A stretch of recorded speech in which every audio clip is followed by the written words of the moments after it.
Bombas makes the most comfortable socks, underwear, and T-shirts. Warning, Bombas are so absurdly comfortable you may throw out all your other clothes. Sorry, do we legally have to say that? No, this is just how I talk, and I really love my Bombas. They do feel that good. And they do good, too. One item purchased equals one item donated. To feel good and do good, go to bombas.com/Wondery and use code WONDERY for 20% off your first purchase. That's BOMBAS.com/Wondery and use code WONDERY at checkout. Did you know that parents rank financial literacy as the #1 most difficult life skill to teach? Meet Greenlight, the debit card and money app for families.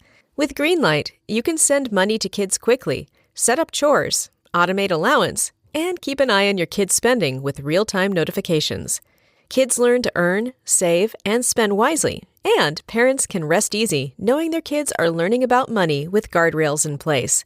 Try Greenlight risk-free today at greenlight.com/Wondery.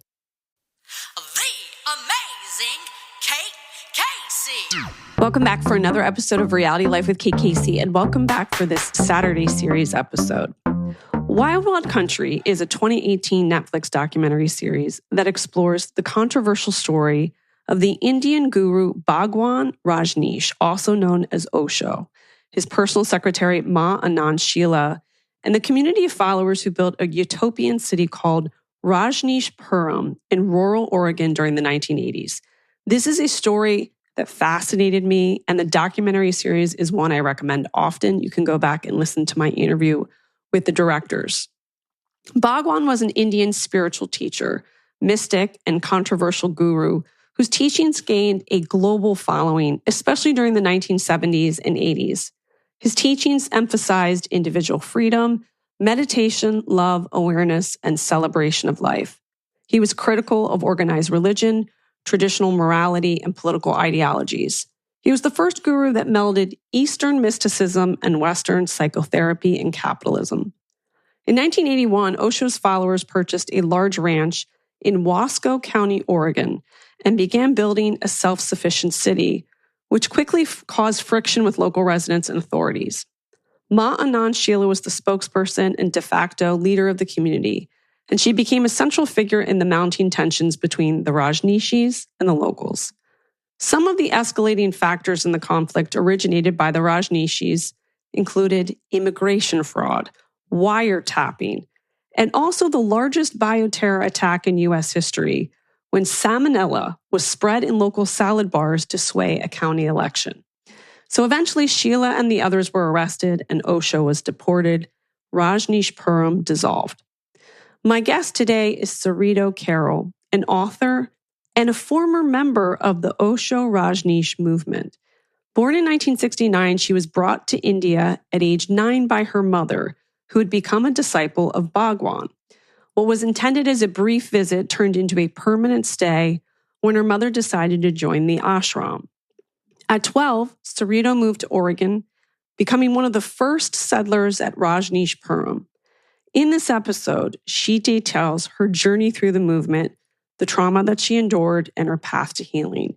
She's the author of In the Shadow of Enlightenment. If you loved Wild Wild Country, you will be most interested in this fascinating story. Here's my interview with Sarito. Welcome to the show. Thank you. Thank you for having me. So where does this story begin for you? Tell me first about your family of origin and where you spent the first few years of your life. Yeah. So, my life, I guess, sort of started out a little rocky and unconventional. My father was a beatnik in New York City. My mom met him when she was in Barnard College in New York. And so they were very much in the art scene. And my mom, was studying, but my dad basically slipped into addiction.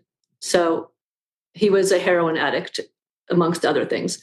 And so by the time I was 3, they had separated, and my mom and I had left New York and were traveling around the country, sort of like, I have a chapter called Tumbleweeds, which is moving from place to place, sort of as part of the hippie movement. And my mom was searching for meaning, as were many people in the late 60s. And so we first ended up in a sort of commune in New Mexico, a very small one. And then we ended up moving to Hawaii where we're off grid. And by this time, I'm about 9 years old. And I'd probably already moved 15, 20 times. I don't know. Needless to say, that was when someone gave my mom a book written by Bhagwan Shree Rajneesh, now known as Osho. And I guess she was intrigued. And she basically said, let's go to India for your summer vacation from school. And it was like my first time I was actually in a school. Like before that, I was just moving around and, maybe going to school a few months here, a few months there, but I'd never had roots. And so I was reluctant, but I said, sure. I didn't think I really had a choice. And what was meant to be a 3-month trip or even less turned into 3 years in India and then 4 years in Oregon. What was it like to live in India? And what was that experience like? At first it was actually pretty magical because India itself was like filthy and loud and it was a shock to my system. But once I entered the ashram, it was like this serene oasis and everyone's wearing orange and these malas and there's this loving feeling. And I just felt very welcomed. And being a child that was always looking for home, it offered that. Mm-hmm. And I got very quickly pulled into the office, which is the inner circle. That's where Sheila worked. That's where all the other, mostly women who were in charge worked. And one woman in particular, probably the person like second in charge under Lakshmi. Well, at that time, there was a different person that was in charge, Lakshmi. Then it was Sheila. And then this woman who was like my surrogate mother. And as time went on, I spent less and less time with my mom because we already had a very strained relationship. So it kind of gave us more distance. Because it was already so volatile. So I think I found that welcome at first, but also it triggered a lot of abandonment stuff, like looking back. Mm-hmm. But the ashram itself first felt quite warm and welcoming, and I felt like it belonged. It was very sexually open, which at first didn't affect me too much. But as I grew a little more, I started feeling that sort of vibe coming in my direction. Mm-hmm. And it certainly made me uncomfortable and I sort of dodged it. But, in time it sort of was normalized, but my internal instincts were speaking to me. But part of the whole dogma of the community was sort of to not listen to that inner voice, sort of be surrendered to the community ethos. And that very much was be free, follow your instinct, follow your urges, almost like an id-centric society. And so how old are you when you were in India? Like what 3 years of span was that? Basically 9 through 11. Okay. So the years overlap. So that's why 11. And actually 9 to 12, I guess. 9 to 12. And that 12, the ashram in India collapsed as Bhagwan Osho left sort of secretly, and everyone was sort of in shock. We weren't forewarned, and at first we didn't know where he went, but then we found out he went to America. And so then it was this mass kind of frenzy. People wanted to go to America to be near him because the whole sort of guru-disciple relationship is such that the guru, you want to be close to him because then you get his juju, essentially. Mm-hmm. His energy. And if you're seeking enlightenment or spiritual liberation, the closer you are, it said, the quicker you might attain that state. Mm. Does that explain too why everybody wanted to work with him? Like having a position of power like Sheila or the others that you had mentioned, the closer they're working with him, that means they're spending more time with them. And that would mean the closer to spiritual liberation. Well, I think Sheila's an exception. Because she actually, I don't believe, had spiritual aspirations. I mean, she loved Osho, but I don't think she actually was interested in becoming enlightened. So that one's a little bit confusing, but in general, yes, it's sort of the closer you could be to him. And there were several like kind of inner circles, different types of inner circles, and you were special and somehow more revered. And it's, especially the sannyasins or disciples who had been with him the longest were seen as sort of above us a little bit, or the women who worked in his house, I always thought of them as sort of above us, and they were also extremely beautiful. So I thought the beauty had to do with that they were in his energy. That's how I thought of it as a child. because they sort of glowed and they sort of floated around the ashram. But in general, and then of course there was all the therapy groups, and that was another way to shed your ego, shed your societal conditioning. And so there was lots of intense therapy groups as well as mellow ones and meditation. So it was like in India, the focus was very much on spiritual growth. When it went to Oregon, officially it was still about spiritual growth, but I don't think there was many practical aspects of our life that were focused on that. So from 9 to 12 in India, you were receiving very little to no schooling? Zero schooling. Maybe like 2 days that I went. There was a school that many of the children went to. It seemed very haphazard. I didn't know how it worked. And I sort of started flocking with other kids a bit, and mostly in the ashram. But then I went to check out the school, and it was sort of creepy to me. There was this head teacher he looked like Jesus, and he would sit there without his shirt on, and all the sort of younger kids would huddle around him. And I just wasn't, it didn't appeal to me. I don't know that I had actual thoughts, but I was like, no.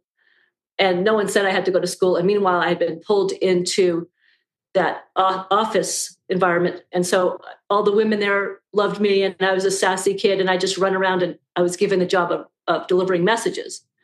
And occasionally someone would give me, some math problems to do or try to teach me to read. But, that was like little intervals here and there. And I'd just be like, oh, I don't want to. And also the sort of teachings were that education was brainwashing. And so us children were pure because we weren't in mainstream society. So we hadn't yet been corroded by the sort of culture of mainstream society. And your mother at that point is so attached to all the belief systems of those that surround her that the idea of school or the need for you to understand mathematics or even how to read was just no longer of any importance? I mean, honestly, I had very little contact. I would check in with her now and then, but I didn't live with her. I lived separate. Yeah. She certainly wasn't like my primary caretaker.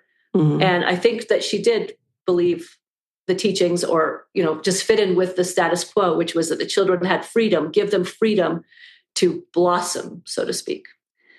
And I think all of us thought we'd be there forever. I thought I was lucky not to go to school. And so in a way, it was like one of Osho's teachings was the children belong to the commune. So I think the parents trusted that the commune was going to take care of us maybe. And maybe some of them were overwhelmed by parenthood. And then the commune didn't take that saying very seriously either. So we were just like left in this limbo land for the most part. I mean, there were certainly a few teachers at that school. It was mostly younger children. But children were very much on their own or in packs. And we all lived separately from our parents. So all of the disciples that are at the ashram are no longer employed. They're living within this commune. So how does it operate? How do they make money? How does the whole process work if no one has an outside job? So there was only chosen people who actually lived in the ashram. Some of them were very wealthy and had their own money still, and some of them even got to move in because of their endowments. So sort of that was another way to be special, or is the more money you gave. And that wasn't really spoken, but it was understood. And then the ashram itself was only 7 acres. And so sort of just the people who lived in there got everything provided for them, but didn't make any money. We worked, we got free lodging and food and I guess some basic clothing. Or people from the West would send us money, little bits, because it went so far in India. But for the majority of sannyasins, they'd either come with a bunch of money and then maybe go back to the West, work a while and come back, like rent a flat near the ashram and come and do meditations and such. So the community actually made their money by offering all these therapy groups and meditations to all these people coming from the West who were just flocking to him because his teachings appealed to the sort of, I don't know what the right word is, all the sort of hippies that had turned towards Eastern philosophy. Because it really was the first time that someone sort of melded that, right? Eastern mysticism with Western capitalism? I think he was the one that really hit the nail on the head. There may have been some dabblings, but, like maybe a little bit of Sai Baba or people like that. But he really synthesized it, and he was very articulate and very charismatic and very educated in the realm of religion and spirituality and mystics. And so he could just somehow synergize all that together in a way that seemed very appealing. In the years that you were there, did you come across Osho? And if so, how many times that you can recall? Well, I would go to the discourses in the mornings, but I didn't have personal contact with him there. It was like all of us gathered there in the morning and listened to him speak for an hour or something. And then in the evenings, there was another meeting with him, which was called Darshan. And that's when individuals would meet with him directly. You'd make an appointment, you go sit in front of him at his feet, and you could ask him questions, or if you just arrived, he would prescribe groups. He'd sit with you and decide which groups. And some were very violent and some were very mellow. So people are always like, which groups did you get prescribed? But I was a child, so I didn't have to do groups. But when I first got there, I did meet him when I took initiation. And that's the picture on the cover of my book. So that's when he gives you the mala, the necklace with his picture, and also gives you a new name. And so that's when I was given the name Sarito. And besides that, I met him another time. These darshans later evolved to be called energy darshan. And so what would happen is, instead of meeting individuals to talk, there would be music, and he would call like 2 or 3 people up. And then he had these beautiful women all dressed in the same maroon dresses who would sway and dance behind the person. And he would touch you on your head and vibrate. And as the music got more sort of intense, and everyone would just flail about like as if having a sort of ecstatic seizure. And that was apparently like taking on his energy. And at that time, so I was called in for that. I never had a personal pull towards him. I wanted to just be part of a community. I didn't have spiritual aspirations. I just wanted to belong. And, being given a privilege to be in his presence, I took as meaning I was special, but I still didn't care about getting enlightened. And so I was called in with another girl my age who was a close friend. We both worked in the office, and we got that energy darshan. And they were doing it because Stern magazine apparently was filming. So I don't know, we were a bit of like to show the innocence of youth. I don't know what the plot was. But other than that, not so much. One time he danced with me. He used to walk down the hallway in Rajneeshpuram as he was going to press conferences. He'd stop in front of someone and go like this. And so that's about it. Not so much direct contact. And I don't think he knew who I was. I don't think he knew who a lot of people actually were. Well, also, he's so full of himself. He's just not very interested in other people. No, I mean, no. In the ashram, he was behind wrought iron gates with a guard at the, and only certain people were allowed in. And I know I felt really special too, because I worked in the office, and we all had these badges, like identity cards, so to speak, with our name.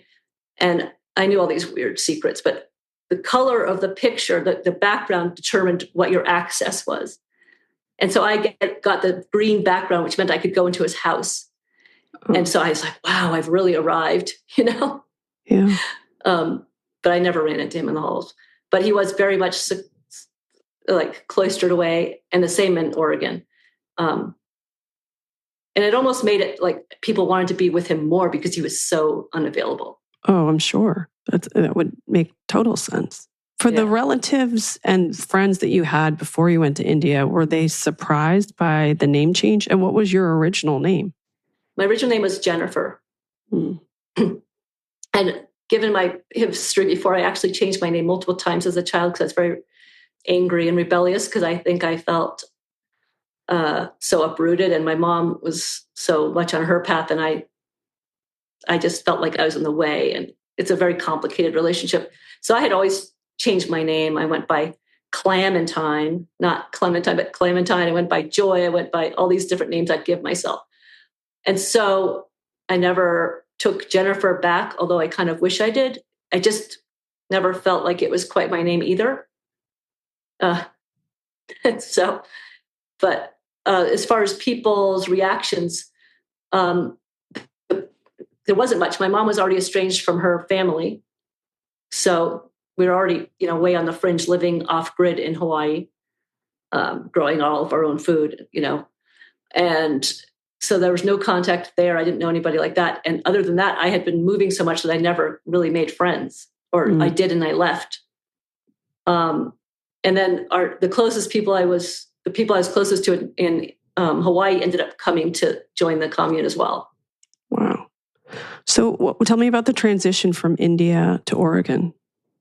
Yeah, that was intense because, again, here I felt like I finally had a home and suddenly it was gone. And then the woman who was sort of my stand-in mother, this woman that was very powerful in the community, I was at that point like attached to her, but I still loved my mother.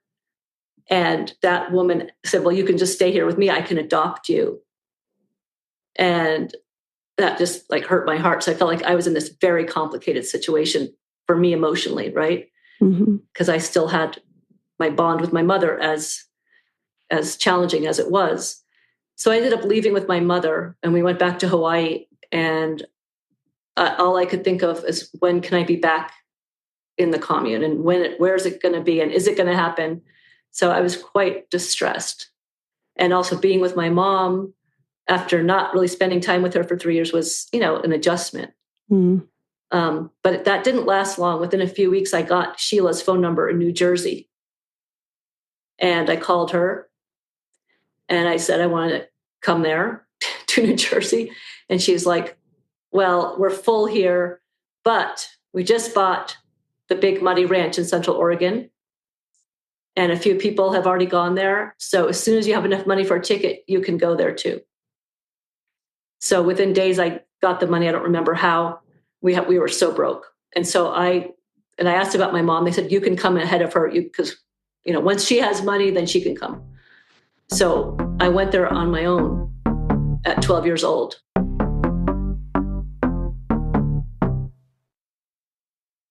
In 1976, a Georgia native, Navy veteran, and peanut farmer named Jimmy Carter won his bid for the presidency. What Carter didn't know then was that the next 4 years would be the most difficult he could ever imagine. Hi, I'm Lindsey Graham, the host of Wondery's podcast, American History Tellers. We take you to the events, times, and people that shaped America and Americans, our values, our struggles, and our dreams. In our latest series, we explore Jimmy Carter's time in the White House, from his unexpected presidential victory as an outsider vowing to clean up Washington, to his remarkable diplomatic breakthroughs and legislative accomplishments on energy, education, and the environment. But Carter also faced crushing challenges as he worked to lead the country through energy shortages, sky-high inflation, and the Iran hostage crisis. Follow American History Tellers on the Wondery app or wherever you get your podcasts. Experience all episodes ad-free and be the first to binge the newest season only on Wondery Plus. Join Wondery Plus in the Wondery app, Apple Podcasts, or Spotify. Start your free trial today. Hey, I'm Cassie DePeckle, the host of Wondery's podcast, Against the Odds. In each episode, we share thrilling, true stories of survival, putting you in the shoes of the people who live to tell the tale. In our next season, it's February 14th, 1979. Elmo Wortman and his 3 children are stranded on a remote Alaskan island after a massive storm destroys their sailboat.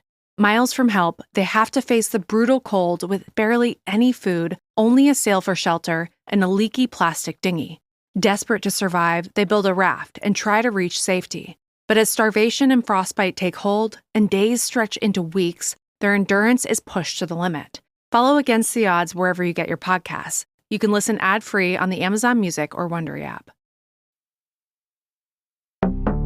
Do you remember that first day? Can you remember getting on the plane, getting off, and then going? And what was that like? You just kind of just show up? Not quite, but yes. So I knew the name of the person in Oregon who was in charge, this woman who was in charge. So she knew I was coming, and they arranged to have me picked up in Madras, Oregon. And I didn't know who was picking me up, somebody in Orange, right? Meanwhile, my plane from Hawaii to Portland arrived too late for me to catch the bus to Madras that day. So at the airport, my mom found some people and asked them if they could put me up overnight. Oh my Lord. And then put me on a bus the next day. And so I do remember getting off the plane and these people, being very nice. They were very nice people, but I did not know how to interact.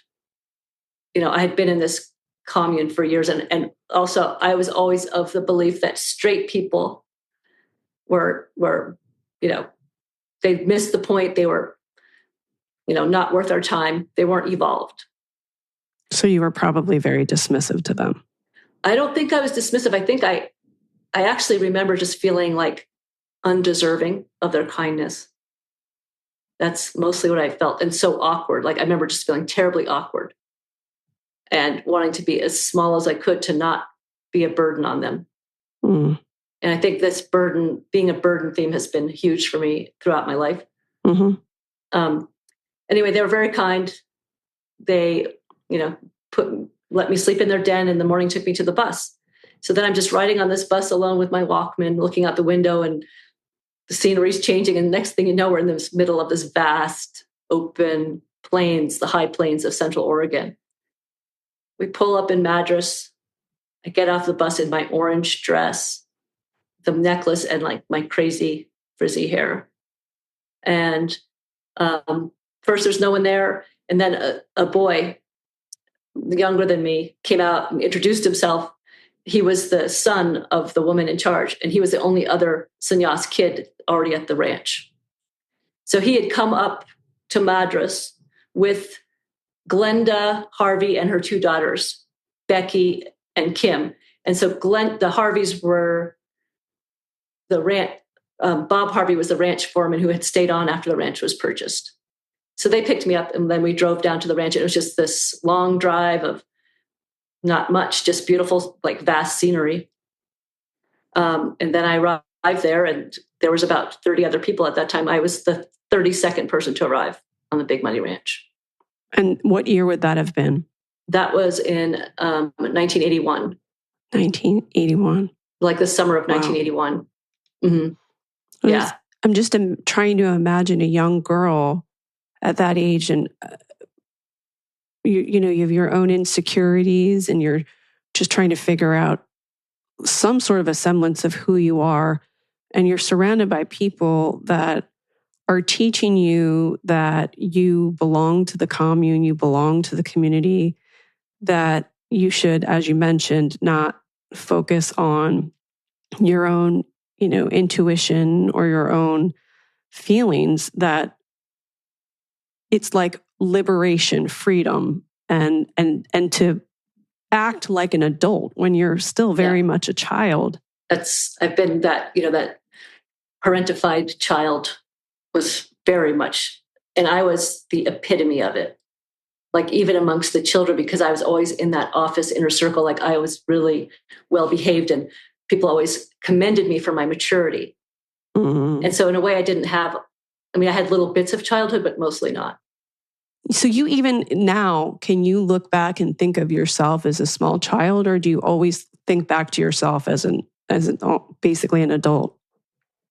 I can think back of myself as a child, maybe like at a 9-year-old, I remember quite well from then on, and a little bit before that. But what I recall is not just sort of having that ease of being a child. It's always this tension of like, I have to be on the lookout to make sure everything's okay.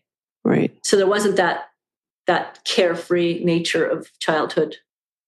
I mean, fortunate for me, despite how hard the situation was many times, there were always people who sort of stepped in and provided me some safety, but it was always tenuous because they weren't my parents. Right. But I attached to different women throughout that, did give me some love and some nurturance, but invariably I would leave again. Mm. So I don't feel like I really ever felt that safety to explore as a child, maybe for brief moments. And I have to say, maybe those first couple of years in the ashram, I did, because it was, in a way, the ashram was a boundary. Mm-hmm. And then I had other children in there that I befriended. And so we formed a very tight relationship, which brought out my playful side. When things felt safe, I would become quite animated and playful and, have fun. But it's almost like it was drilled into me that fun wasn't allowed, even though this community was about celebration. Right. But you had to be celebration in the way that it was dictated to be, in a certain way, forced celebration. And not that I didn't enjoy some of the dancing and singing and all that. There's something very contagious about being in a group of people jointly doing something so sort of positive. But those were intermittent. It wasn't our daily thing. Now, you've talked about how it was so many things became normalized. Mm-hmm. And one thing in particular is the sexuality and relationships between young girls and men. Mm-hmm. What was that first experience that made you realize that you were seen in a different way, not as a child, but as a woman? I guess it started right at the beginning of Oregon. And I didn't feel like an adult, but I didn't feel like a child, which is probably how it is when you're a teenager. Well, I was 12. And so in India, there had already been some definitely improprieties, and many of the young children, to get back to that teacher that I felt sort of repelled by. It turns out he molested many of the 6-year-old girls. Wow. But for me, I guess in India, I did feel sort of the leering eyes starting to set on me. Mm-hmm. I was tall, lanky. I developed probably a little earlier than others. So I started feeling that leering eyes. And then in India was the first sexual encounters when, we saw a lot of sex. We'd walk around the ashram, people having sex or just making like out in the open? Not in the open, in their rooms, but we had access. So we were walking around and goofing around and we'd see people or hear them moaning. Yeah. Or if we took a shower, in a community shower, we'd see naked people, lots of naked people. Mm-hmm. So there was that, but, I sort of didn't go straight into it. But when I got to Oregon, I was obviously older, 12 years old, starting to develop a shape. There was no other, there wasn't that many people there. So I was living in this bunkhouse with 13 men and one boy and me, that boy and me, and then 13 men. And so first thing, when I first got there, not long after, I woke up and a man was spooning me and I just flipped out. Mm-hmm. But after that, grooming began with a different man who sort of lured me with his charm. And he was a musician and he had just arrived and everyone was like cowboys in red. And, he's playing this music at night and I'd stare at the sky while he was singing, Eagles songs. And he started pursuing me and I was charmed because I was lonely. And I thought it was love. Even though I grew up in this very lust-driven culture, I still believed in fairy tales and love. And I thought, oh my God, he loves me. And oh my God, I'm going to feel safe. Mm-hmm. But before long, before I even turned 13, he had taken my virginity. And then other kids came and it was similar for them. I mean, I feel like I probably was the first one, although maybe it was in India, it was happening too, but at the ranch. And at that time I thought, wow, I'm so lucky I'm being chosen. It's the same mm-hmm. theme. And when other kids came, the same thing happened over time. And for me, this guy, I soon learned that he had just married one of the people in Osho's inner circle, one of the beautiful women, that they were actually married. And part of it was for a sham visa, mm-hmm. I think. But with them, they were actually also together. So I guess it wasn't really a sham. But it turned out that this particular guy was literally the most notorious womanizer in the entire commune. At the time, I didn't know there was only 35 of us, right? As it went on, every single woman I think I knew in the commune had slept with him. I mean, I'm guessing thousands. I don't know how many. And he had this reputation. And Osho even talked about him as my musician. He never likes to settle down. Celebrating it. Basically celebrating it. And other men were jealous of his mojo. Let me ask you this. If there's so many people that are that fluid with their sexuality and there are men, just like you mentioned, that are with a number of women, is there an issue of STDs? Yeah. I think there was testing for everybody. And also, I think we were always supposed to use condoms. Not that the people I was with ever used condoms. And then when the AIDS epidemic started, it got very strict. We all got tested. Some people were told they had HIV and they didn't, and they were put in isolation. And that was only discovered later once Sheila and everybody left that they actually weren't infected. So it was used as a form of punishment. Like, it's my guess. Like, why else would they be sent away? But there was definitely, you would get checked for STDs. Some people in Europe, I remember I visited one of the communes after everything fell in Oregon. And I was in Holland, and I went to the commune because I thought, oh, it's an affordable place to stay. I was a student, and they literally went through my whole body naked to search for crabs. Wow. You know, pubic hair, everything.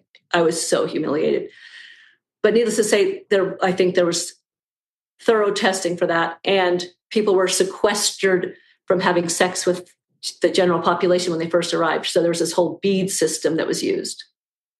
So the permanent residents, like this is later on, when there was maybe, hundreds or thousands of people, the permanent residents put this brass bead on their mala that denoted that you were a permanent resident. And then the visitors would wear a different color bead, but then there was these orange beads. And if you had an orange bead, it meant you were off limits for sexual interaction. And sometimes while they're waiting for their test results upon arrival, or if they had gone off the ranch and had sex with somebody, they'd have to be retested. But sometimes people would have two beads, which meant they were during that waiting time, they were just with one person, or sometimes they'd have three beads, meant they were exclusive with those other two people during the waiting period. What would happen if a woman became pregnant? They would be told to have an abortion. There was no children born on the ranch. So as children were supposed to be innocent and pure, we were also, Bhagwan's stance was that, and I keep using Bhagwan and Osho interchangeably, it's the same person, but he said that children were a hindrance on the spiritual path, that the commune was no place for children. Yet some of us were there, right? There was like 100 of us that were there. So in India, a lot of women were encouraged to get sterilized. And so a lot of women did get sterilized. A lot. And I think also because of his teachings, and they were all seeking enlightenment, there was very much this idea of like, oh my God, I would never want to have children. But that's going to prohibit me from having spiritual liberation. Yeah, so people didn't want children. They thought, I never heard anyone say they wanted a child. But what is that really about? Was he concerned that if there were children, that it would be at a cost and that it would make people want to leave because they wanted to raise children, and therefore he would be at loss of money because the more people are in the commune, the more money? So that's a curious thing. I haven't thought about it that deeply. I guess I thought it was more like what he was promoting was the devotion to him, and the inherent in that was this focus on him, but also a lot of promotion of what I'd call narcissism, because you're focusing on yourself and your own growth, and you're not really, taking care of somebody else, and that would take you away from your own path. That's how it was spoken about. As far as what his bigger picture for that was, I'm not sure. He was consumed with money. He had all the Rolls definitely Royce. Consumed. Yeah. I don't know if the children part played into that so much. But I think it meant that his disciples wouldn't be as devoted to him if they were taking care of children. Did people have to sign some sort of legal document that said that they would never sue? They would never speak about what happened on the commune? Anything like that? Not that I know of. I know that Sheila and them had a list of people who had left and were on a blacklist. And I think they were kept silent through intimidation. More like if you speak out. I don't know all this for a fact, but I believe it's in the court documents that they had a hit list. And that Osho knew about it too, but I can't vouch for that. But I do believe I read about that in some of the court proceedings that happened after the fall of Rajneeshpuram. No, it was very much like the outside world was like being banished to the outside world was like the worst possible fate. Mm-hmm. And those who left early, like especially some of the closer disciples who left once we came to Oregon, they were just badmouthed, like they missed the point, and they are horrible people, and this kind of thing. Well, also they're probably saying, should you leave, you're basically back at square one in your spiritual development. Exactly. It just means that you're one of the unevolved masses. Mm. Tell me a little bit about your view of Sheila while you were there, and then in retrospect, all these years later. You had mentioned earlier that for her it was not, she wasn't there because of spiritual enlightenment. That's always what she seemed to say. Like she said, she would often comment how she would fall asleep in the discourses. And she just somehow loved Bhagwan. I don't know how to interpret the word love. Do we think that they were sleeping together? No, they definitely didn't sleep together, because I've heard both of them say they hadn't slept with each other. But I feel like she always said she was in love with him. Right. And so to me, it didn't sound spiritual the way she talked about it. Mm-hmm. And I mean, she would sit and meditate, but like I lived in her house and we weren't meditating. I could tell you, she was more of a businesswoman.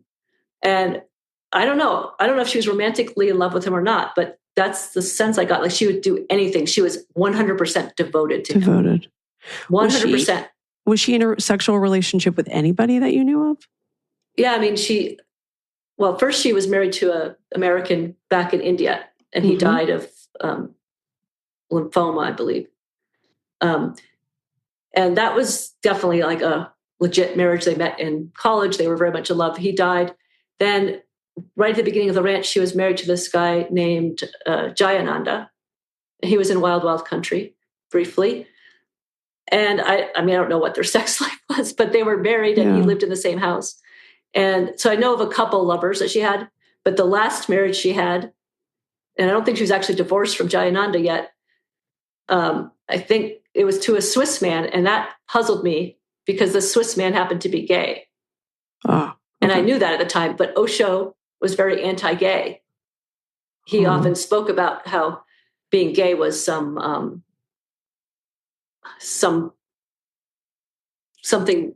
traumatic in your history, or something wrong with your structure of your ego or something. I don't know the words, but needless to say, there were still some gay disciples, but I think they kept it kind of on the hush. They couldn't be open. I mean, I think it was open-ish, but it wasn't like out.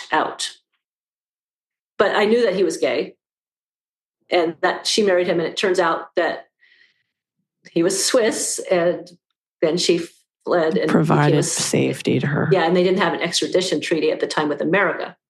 So she got off quite easy for her crimes, even though, I mean, she did serve time, but I think far less than she may have served if she didn't have that citizenship. Again, I don't know the legalities and the technicalities, but she definitely had partners. So it's odd because I don't think she was really a spiritual seeker, but she spoke the talk for everyone else, it felt like. And there was no doubt that she was completely devoted to Bhagwan. And even in Wild Wild Country, when she spoke of him, she still was devoted to him, despite all the feud that went on between them. That's so true. And it also just speaks to how much she plots things out, that in Wild Wild Country, she's taking care of the elderly. It's like such a strategic PR move. Well, yes, look at me. I'm actually altruistic. And I have to say, like, she's a smart person. She's very good at manipulation, I think. And when she had all that power bestowed on her, because Bhagwan was in silence almost the entire time he was in Oregon, except for the last maybe 6 or 9 months or something. So she was basically the conduit for him. So she had his power. She was speaking on his behalf. And they did meet each day. And apparently, I mean, I wasn't there. He was the one, together they were figuring out strategy, plotting together. But devotees today don't see it that way. They see that she was this bad apple who ruined the whole movement, who made Rajneeshpuram fall, and that Osho Bhagwan is just this pillar of love and light who was exploited by her. Oh, yeah, patriarchy. But the evidence doesn't go in that direction. Right. I mean, many people have testified in the court proceedings that Bhagwan / Osho knew what was going on. And so when they left and everything started falling apart, he used his period of silence as an alibi, that he didn't know anything that was going on. And only since they left, people are coming to me, telling me all these horrible things they did. They're the fascist gang. Thank God they're gone. We're going to now have a beautiful community. Mm-hmm.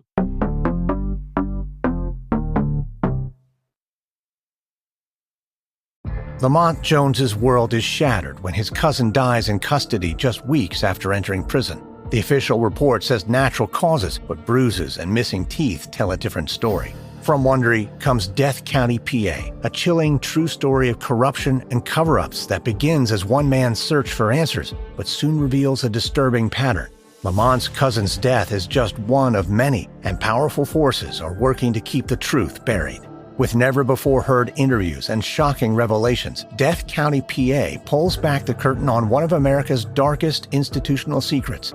This isn't just another true crime story. It's happening right now. Follow Death County, PA on the Wondery app or wherever you get your podcasts. You can binge all episodes of Death County, PA early and ad-free right now by joining Wondery Plus. Last year, Law and Crime brought you the trial that captivated the nation. She's accused of hitting her boyfriend, Boston police officer John O'Keefe, with her car. Karen Reed is arrested and charged with second-degree murder. The 6-week trial resulted in anything but resolution. We continue to find ourselves at an impasse. I'm declaring a mistrial in this case. But now the case is back in the spotlight, and one question still lingers. Did Karen Reed kill John O'Keefe? The evidence is overwhelming that Karen Reed is innocent. How does it feel to be a cop killer, Karen? I'm Kristen Thorne, investigative reporter with Law and Crime and host of the podcast, Karen, the Retrial. This isn't just a retrial. It's a second chance at the truth. I have nothing to hide. My life is in the balance, and it shouldn't be. I just want people to go back to who the victim is in this. It's not her. Listen to episodes of Karen, the Retrial, exclusively and ad-free on Wondery Plus. Does it still surprise you as time goes on that there's still this devotion to someone who has passed away so long ago and that created mass chaos in people's lives? Yeah. I mean, it brings up heartache because so many of the people were very amazing people and they were my friends. They were well-meaning. Yeah. They were well-meaning. They went there with the best of intentions. They were kind, loving people. I mean, that's one thing. There was not a lot of crime or violence besides in the groups that you're supposed to be violent in. So yeah, seeing the devotion now and also it just seems almost baffling to me because there's almost like this cognitive dissonance. It's like everything else you could have a normal conversation and suddenly it's all like, well, Bhagwan said this, and it suddenly becomes this very etheric explanation for things that don't even fit in with the rest of their personality sometimes. Right. And also he said throughout his teachings, like, don't follow me when I'm dead. And so I've always been puzzled why people still did. And they've done exactly what he said not to do, which is to elevate him. I mean, he obviously wanted to be a god. And he contradicted himself. He wanted to be a god, but then he said, don't be a god. The truth is inside of you. So he did this sort of dance back and forth all the time, which made it very confusing for me. But the adults would say that was a spiritual device to trick you into losing your ego, dropping your ego. Right. But even today, like, it's become a whole new thing. Like, his quotes are being, posted all over the internet. And without the context of what really was behind it all. And that's quite triggering for me. And also it seems like, I mean, with this internet age, people just read stuff and it's like, ooh, that's great. And so then it becomes a meme. Right. And I think also Wild Wild Country was very accurate in what it did show, but it didn't show all of it. And so although it showed dark, crazy stuff, I've talked to people who weren't even there who said, well, it kind of did look fun. And I'm like, okay. But the children like us, our story wasn't told. And it wasn't part of that documentary, which I think is a travesty. It also seems like often in cases like this, where someone has devoted so many years of their life to something, that there's an inability to call it what it is, because that would be having to accept that you spent years following someone who is deceitful. So people want to avoid that. So they almost lean more into it. They almost, because they then have to defend it, right? So that's when you lean more into it. And, for some people, like adults that went there with a pure heart and good intentions and only involved themselves in these sort of more worthy practices that weren't pulled into the dark underbelly of it, it's a whole different experience. They weren't in this. They're sort of like these, rings of a tree. And I was like in there with the abuse, with the corruption. I knew what was going on to some extent, or could feel it. But people out here who are just like on the periphery and doing meditations and, have all these loving friends, for them it was great. And his teachings were more pure because they just had his words. They didn't have his behaviors. Right.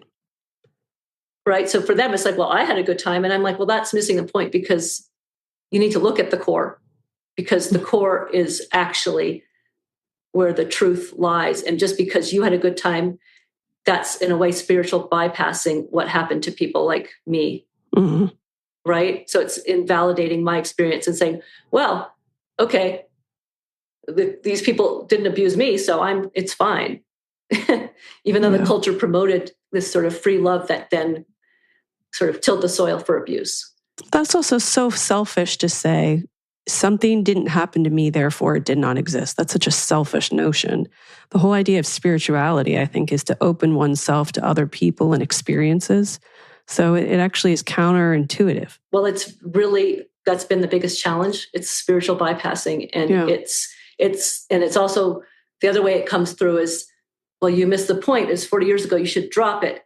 Like there's not really a compassion. I mean, I'm not saying for everybody. There have been many people who have had compassion that literally, have stood with me. But there's many that basically it's victim blaming. Like, you should be over it now. You missed the spiritual point. Like, our physical form doesn't matter. It's all about our energetic and our higher selves. And then a lot of those people believe that they're, very sort of spiritually and psychologically educated. Right. But they don't clearly have an understanding of trauma, because I would not choose to suffer. No. And, I've done a lot of therapy for trauma, and people who've experienced trauma know that it just sort of bubbles up when something pokes at it. And it's not something that you just turn off at will.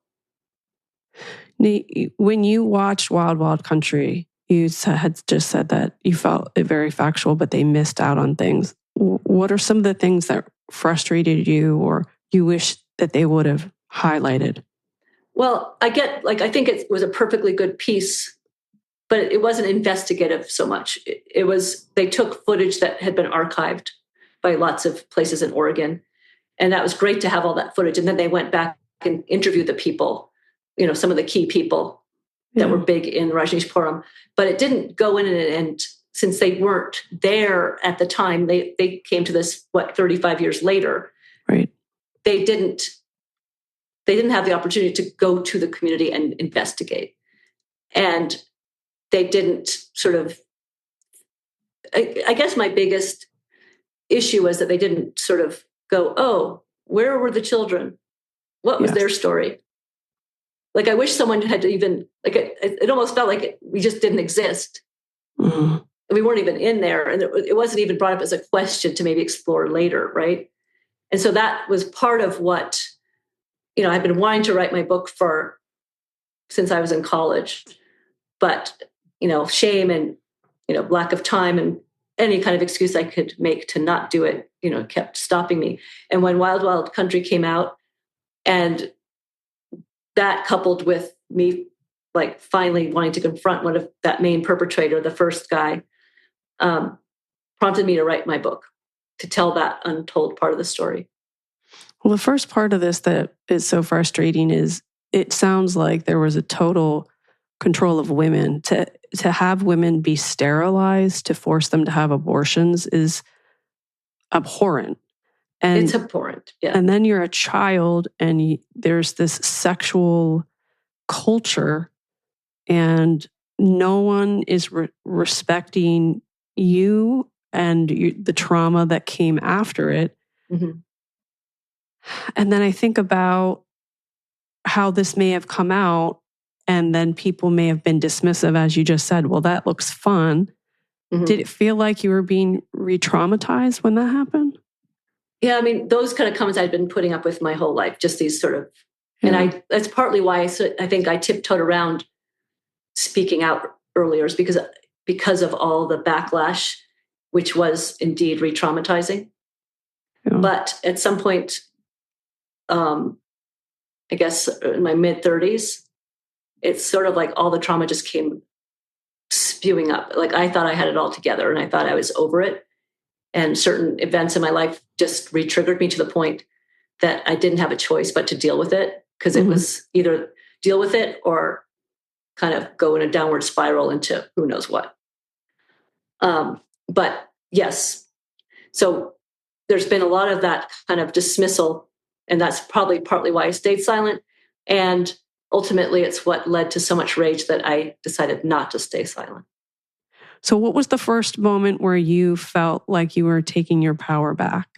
I guess, well, the first moment was somehow my perpetrator came up when I was visiting, he came up in conversation. I was visiting someone I knew from the commune in Hawaii who I hadn't seen in many years. And often I found when I was around people from the commune, I'd get triggered in some way or another. So I usually just kept my mouth shut. But this woman randomly just said, "Oh, this guy who's staying with me, his ex-wife is with Milarepa. Milarepa came in and stole her from him.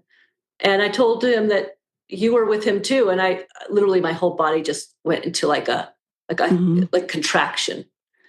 And the guy's like looking at me like, "What's wrong?" I said, "Well, I wouldn't call it a relationship. I would call it abuse." And like, that was when I just put it straight. And then it was again, the thing like, "Well, just let it go, Sarito, blah, blah, blah. You know, why are you so upset now? It's so many years later, you seem so upset." Well, needless to say, this guy whose ex-wife was now with Milarepa, my perpetrator, the main perpetrator. By the way, his nickname was the Rapist, being the biggest womanizer. His joking nickname that his friends called him was the Rapist, given his name Milarepa, which is his sannyas name. Well, I suddenly was like, "Oh, well, this guy has his address." Like I never really knew how to contact him. I could have found out, but suddenly I had the address in my lap, right? So I wrote him a long letter explaining it all and how it's tortured me, since it began, and how it's affected me. And I spelled out how it evolved in case he wanted to deny it. Mm-hmm. He didn't respond. I sent the letter by certified mail and just regular mail, and he didn't respond. 2 years later, I saw a picture of myself in a group photo on Facebook, and I was curious what it was because I didn't have many photographs, all in orange on this hill. And so I look at the photo and I'm like, "Oh God, it's an Osho group," because I really stayed away. That's how I sort of kept myself from being so reactive, right? So I joined the group to get the photo.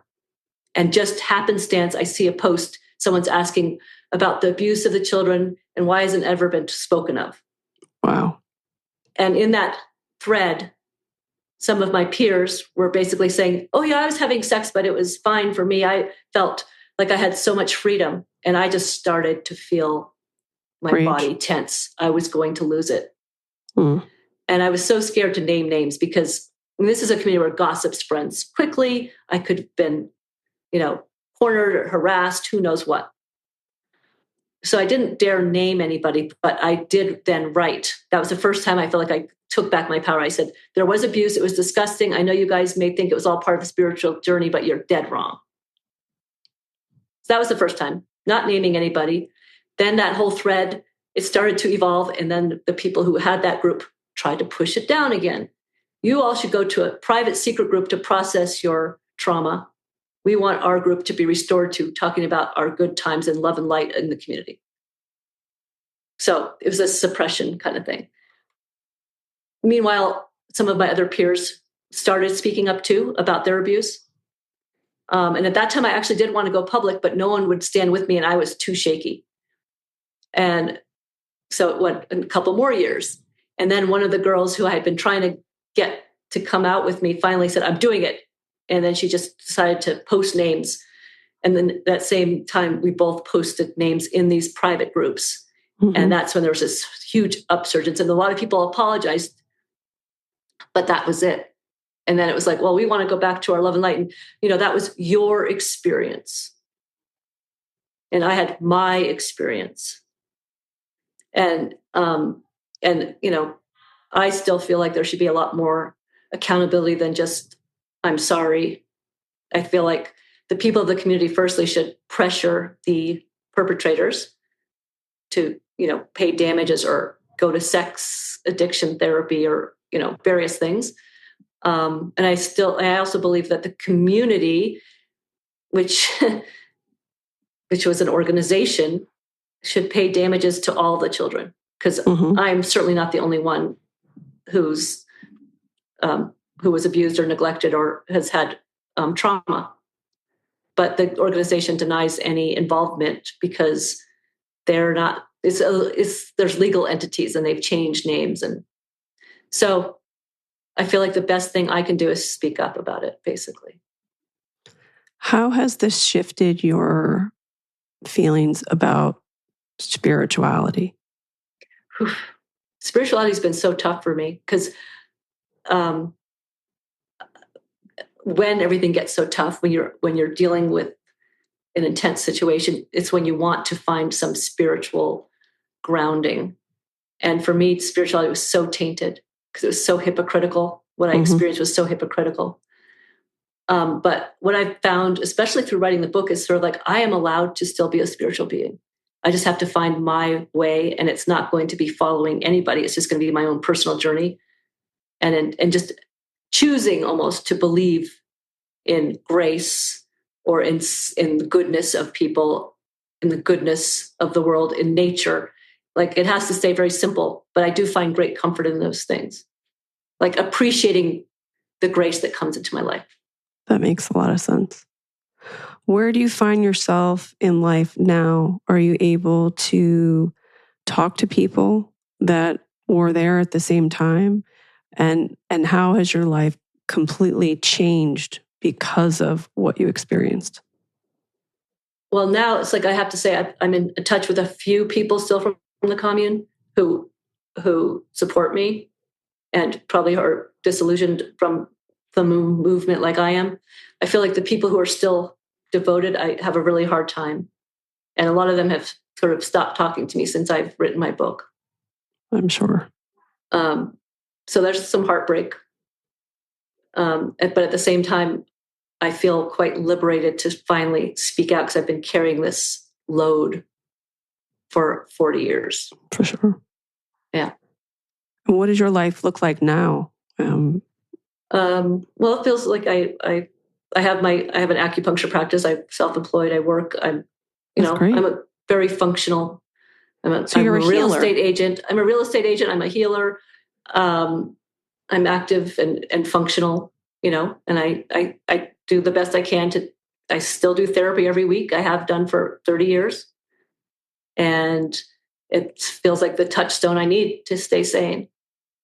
I think it's remarkable what you've been through. And first of all, to walk into a therapy office alone takes tremendous courage.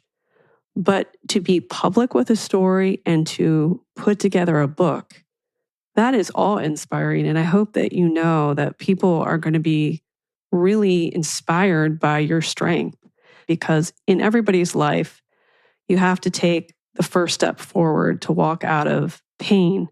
Yeah. And what you've done is really incredible. Thank you. It's not been an easy path, but I feel like it's been worth it. Yeah. To just keep going and face it and finally restore enough sense of self-worth and self-power to be able to do this. Like it feels very satisfying despite how much I'm putting myself out there. Yeah. It's sort of like pulling off like a coming out of hiding, saying, look, here I am. I'm still here. I'm a warrior. I've survived. And my last question is, What would you say to your younger self, the girl that left India and was on her way to Oregon? Like, what would you say to that child? I mean, mostly I just want to tell her that she's amazingly resilient. Yeah. And thank you. And I wish you had better care, but you did so well considering.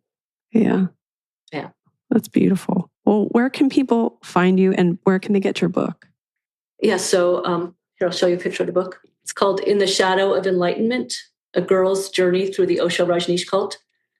It's available on Amazon and Barnes & Noble, and you can request it at your local bookstore. There's also an audiobook on Audible and Spotify and all those places. But just to learn more about my story and keep up on what I'm doing, and if I'm probably going to write more, just go to saritocarroll.com. I'm so grateful for your time. Thank you. Thank you for having me. Really appreciate it. The amazing Kate Casey. I want to thank my wonderful guest, Sarito, and remind you to go and get her book, In the Shadow of Enlightenment. Also, make sure that you are subscribed to this podcast. Make sure you send a 5-star review. And also, please join the Facebook group, Reality Life with Kate Casey. You can get bonus extra episodes by going to Patreon, patreon.com/Kate Casey. Also, you can get my What to Watch list of what to watch every week in unscripted TV by going to katecasey.substack.com. And finally, make sure that you follow me on Instagram at @KateCaseyCA, TikTok, it's Kate Casey, and Twitter and Threads and Blue Sky at @KateCasey. Check back Monday for an all-new What to Watch episode.